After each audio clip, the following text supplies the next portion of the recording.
It has been a long time coming, but I'm so happy to say that my boxes from Canada have finally arrived after 3 months. So if you guys can remember, I shipped 2 big boxes. These are really heavy boxes from Calgary with this company called Meast. And I still think they are the best budget-friendly option for shipping your stuff abroad to Eastern Europe specifically. But if anybody has any other companies that they recommend, please put it in the comments. So because I didn't actually show you guys before I moved here what I was putting in these boxes, let me do an unboxing for you now. Let's hope everything survived. I did kind of put a plastic bag that if heaven forbid the boxes got like wet, that the inner stuff wouldn't get wet. Okay, well, first thing, my mom got stuff that I think I had put to Value Village. This was supposed to go to Value Village, but she put it in here. Okay, we got warm sweaters that didn't fit in my suitcases coming here. I really missed this dress. I knew that I wouldn't be like wearing it, you know, in the winter time here, but I really love this dress.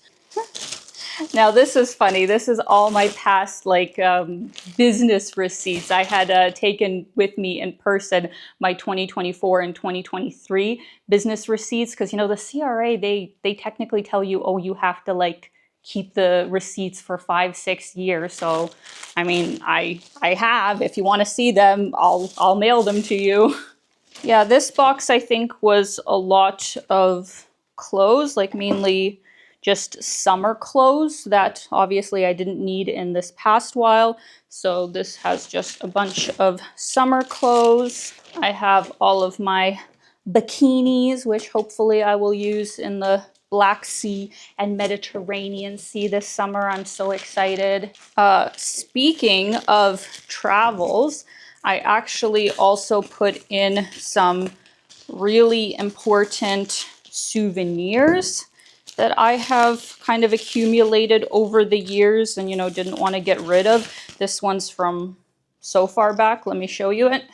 Look how cute this elephant is.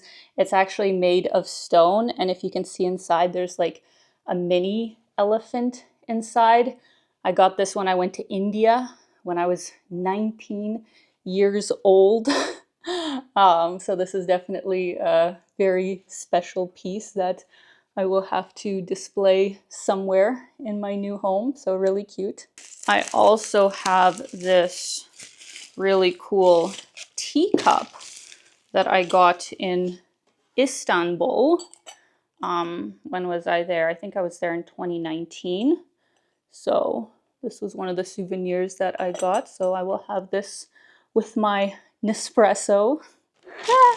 I have my Japanese phrase book.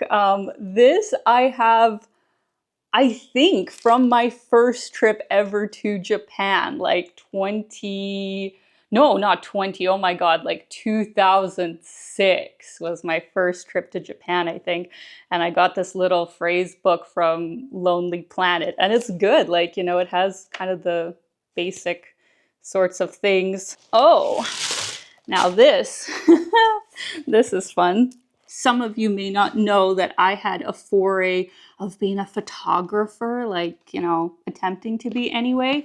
And I used to, before I had a travel channel, I, you know, traveled quite a bit and, you know, did a little bit of like amateur photography, you could say.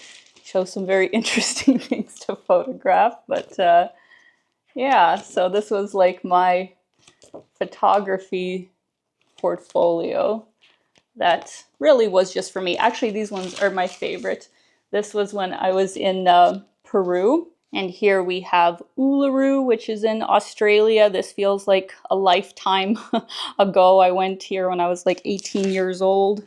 I actually did a lot of travels way before I had a YouTube channel. In a way, I wish I had started recording then, because I certainly did some exciting trips way before social media, you know, before any of that was really around.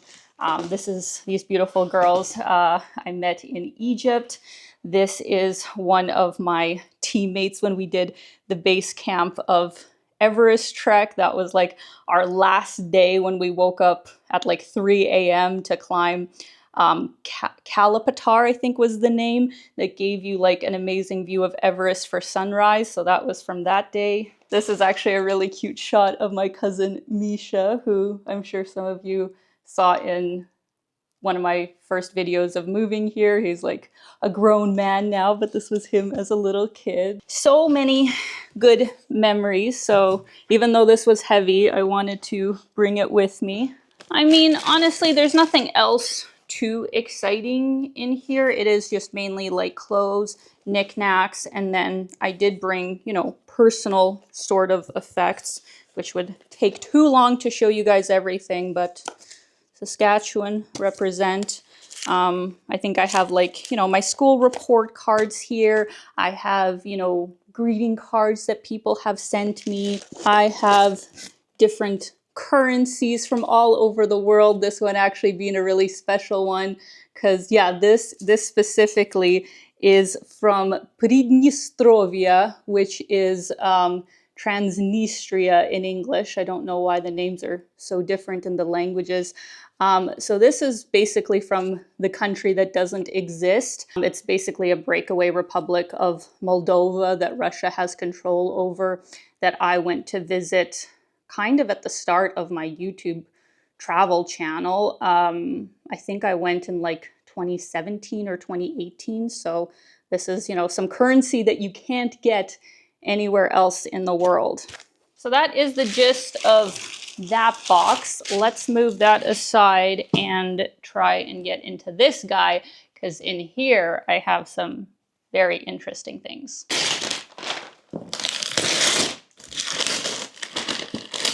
This is the box that I was most nervous about, because in here I do have some delicate things, so hopefully it survived. All right, the moment of truth, guys.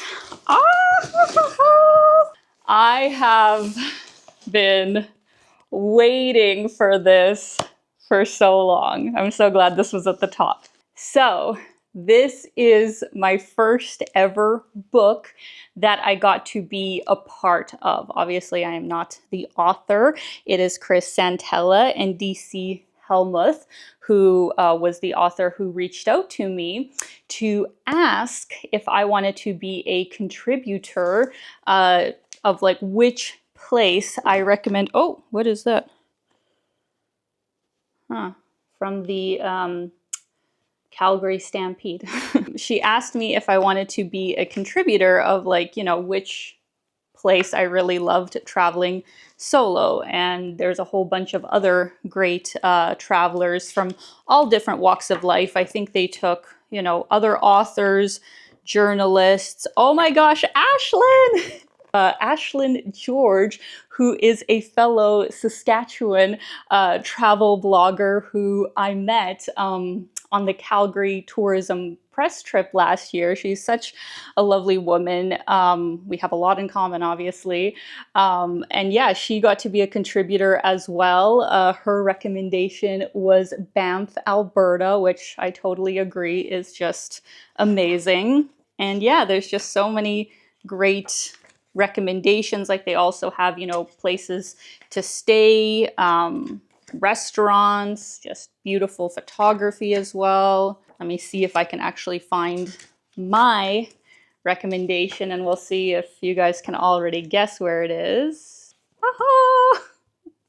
My picture wasn't that exciting. I was actually surprised they picked this one, because if you guys can see, I did choose Bulgaria, and this was before I knew that I was going to move here. Like, that's what's actually funny. They reached out to me way over a year ago because, you know, it takes a really long time to print a book.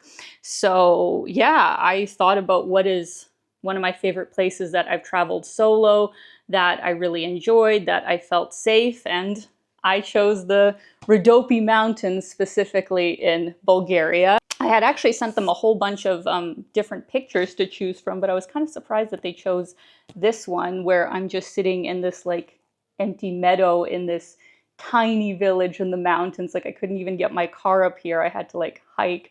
But yeah, it was just such a great and unique trip. Was definitely, you know, one of the kind of triggers of why I chose Bulgaria, because I had such a positive experience in 2020. So yeah, they have a whole write-up about it. They have some other recommendations. They gave me a fantastic shout out. So exciting to finally see this in real life. Okay, next is also related to my travels. Honestly, I could sit here forever and show you guys all these interesting things. So this I have had since I started traveling extensively. I bought this map and then laminated it.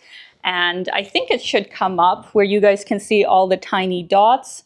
Those are approximately all the places that I have been so far. So I don't know actually where I'm going to hang this, because in a way I really like how my apartment looks right now. I don't want to clutter it up with like too many paintings, because I have other paintings I for sure want to put up. So as much as I love my map, and obviously I'm going to save it, I don't know if I'm going to hang it somewhere, but we'll see. But I'm really, really glad I brought this, because I have had this since probably even like 2006, 2007. So this has been with me for a very long time.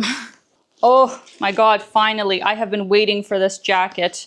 I am so excited to finally have these lighter jackets that I can wear, because I have only had my winter sort of stuff. So I have this fabulous leather jacket, which I will also be wearing this spring. Oh, and here is my air tag, who I'm so grateful to, because this whole time, at least I knew where my parcels were. Highly recommend. So like I said, I have a bunch of art in here. I really don't know where I'm gonna hang it all.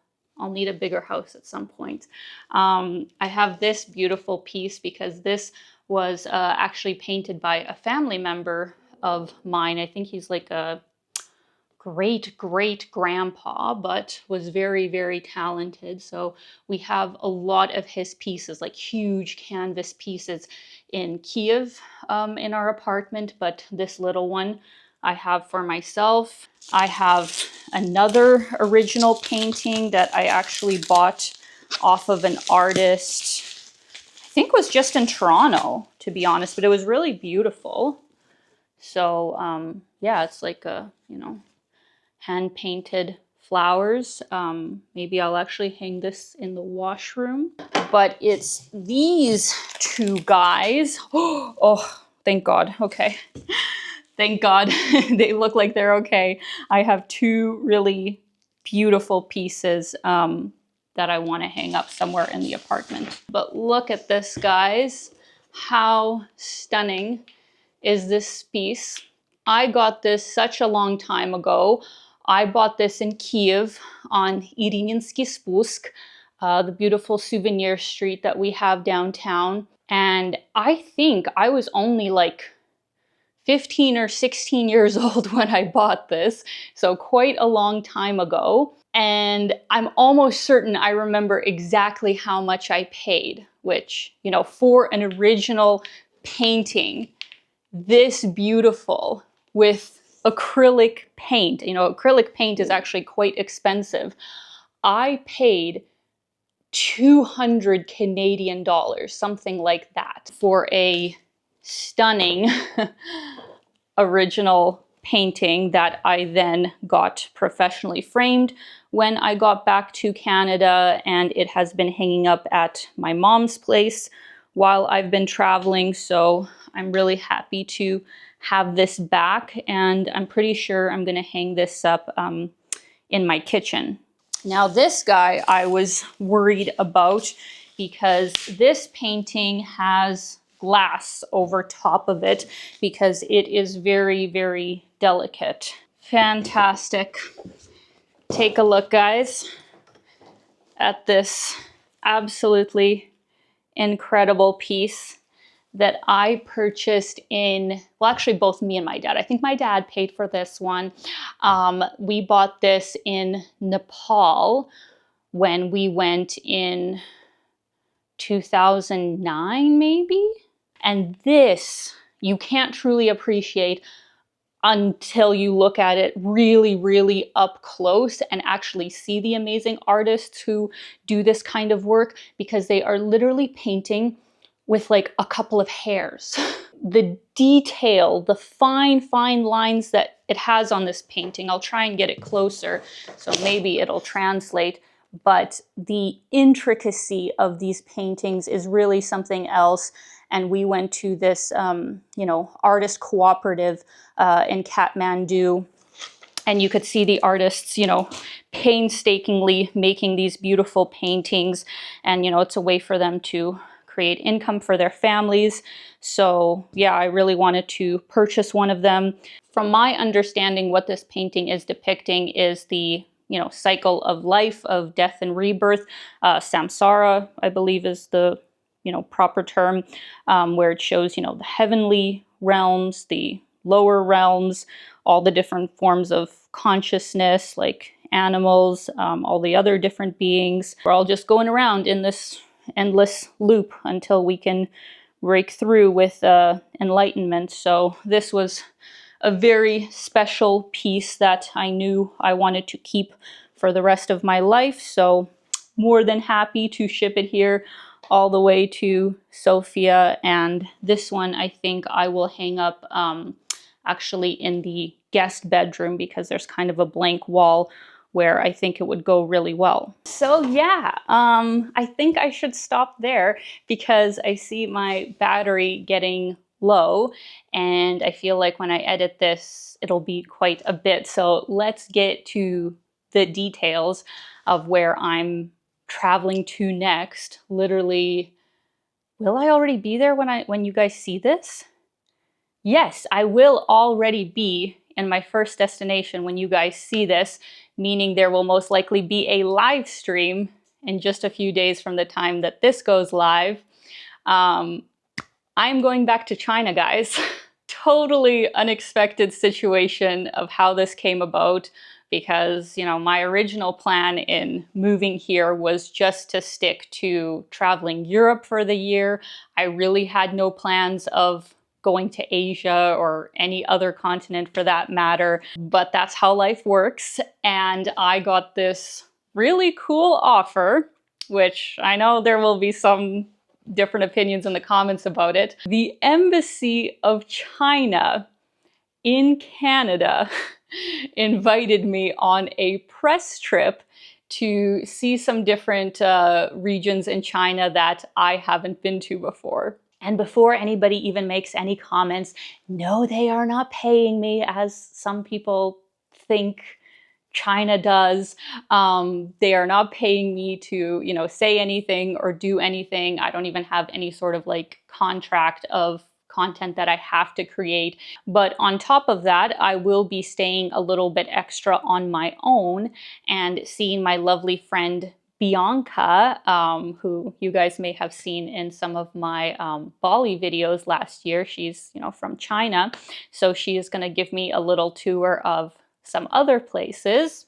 And then on the way home, since I am flying with Emirates, which was kind of like the best route to China from Sofia, I will finally also be seeing Dubai for the first time, because believe it or not, I have never been there before. So I'm going to be stopping there for about 5 days, and that will be in the middle of May, when it is going to be pretty hot. So yeah, that is my first trip, literally already happening when you guys are watching this. I will be in China for 3 weeks. I will then be in Dubai for 5 days, almost a week. So I'm gone more or less a month. And then I'm going to come back for just 2 weeks here in Sofia. And right away, be off to Asia once again. My favorite country ever, Japan. I'll tell you guys about it more when the time actually comes, but I got an invitation from, one of my favorite brands that I work with on this channel. They invited me on a really great influencer trip. So we are going to be traveling together for about a week, but obviously I have so many friends that I want to see in Tokyo. So I'm going to spend about 5 days on my own in Tokyo before the brand trip starts. Obviously, I wish I could spend longer. Like, this is kind of the one negative thing about deciding to move to Sofia and making Bulgaria my tax residency, is that I do have some barriers about how long I can be out of the country. To be a tax resident of Bulgaria, I have to spend at least 6 months of the year in the country. Like, obviously I could travel other parts of Bulgaria, but I need to be within the country to qualify for that. And I'm also paying for this place, obviously. So, like, in a way, a part of me still wishes, to travel for 2-3 months at a time. But I'm also now paying for this place, so I would like to enjoy my rent if I'm paying for it. So I have to be careful with, how much time I spend outside of the country. So that's why these trips are technically shorter than they usually would be if I was just perpetually traveling. And let me not forget about this last part, which is also a very exciting announcement. I get back from Japan kind of the second week of June. I get 2 weeks once again to kind of reset, to get back in the swing of things, because the last week of June is Bansko Nomad Fest, which happens here in Bulgaria in the beautiful mountain town of Bansko that you guys would have seen for my birthday vlog. So every single year, this is the biggest kind of digital nomad community event. There's hundreds of people that come every single year. I had never been able to attend in the past, so I was like certain that this year, since I just moved here, that was one of the top things on my list. And to make it extra exciting for myself, I decided to do something that I've been meaning to get into for a while now, which is public speaking. So I put in a submission to, see if they would be interested in having me there, because there's obviously only a certain amount of slots for speakers that they have. Luckily, I was chosen, so I will be doing a presentation on how to build your own business as a digital nomad, kind of sharing my experience over the past, I don't even know how many years of trying to make, magic happen in my life. So I will be there. I will be at Bansko Nomad Fest this year. And as a speaker, I am actually able to offer you guys a discount. I can't remember what my code is right now, but I will put it on the screen here. I think it gets you 25 euros off the ticket price, no matter which level you get. Would love to see you guys there if you are also a digital nomad and want to meet a community of like-minded people. I think it's going to be a really fun time. So that is the last week of June. So honestly, April, May, June are going to be crazy months for me. Like, my life is going to be really, really intense for the next 3 months. I did not expect that these kinds of opportunities would come up for me, but here we are, and here I am trying to make the most of it. I promise there will be many European travels ahead. Like, this is only the first part of the year, and that's why I'm also kind of careful, in this first part, how much time I spend out of the country. So don't you worry, I will be going around Europe kind of late summer into the fall, which I think is actually a nice time to travel Europe, because in the peak summer months, it can get really, really crazy. And that is it, guys. I think this will be such a long chit-chat video, but I hope you enjoyed it. It looks like a tornado just decimated my living room, so I will be cleaning this up and putting everything away. But I hope you enjoyed it. I would love to know your thoughts in the comments. And I guess next up I will see you in China. So 谢谢 for tuning in. And as always, keep being your own kind of beautiful. Bye, guys.